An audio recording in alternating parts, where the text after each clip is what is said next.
పశ్చిమ బెంగాల్లో టీఎంసీ ఓటమిపై కొందరు సంబరపడిపోతున్నారని లోక్సభ ప్రతిపక్ష నేత రాహుల్ గాంధీ అన్నారు.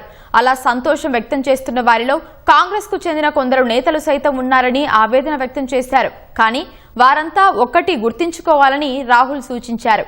ఇది కేవలం ఒక పార్టీ ఓటమి లేదా గెలుపునకు సంబంధించిన విషయం కాదని, దేశ భవిష్యత్తుకు సంబంధించిన అంశమని పేర్కొన్నారు. ఈ మేరకు ఎక్స్ మాధ్యమంలో రాహుల్ గాంధీ ఓ పోస్టు చేశారు.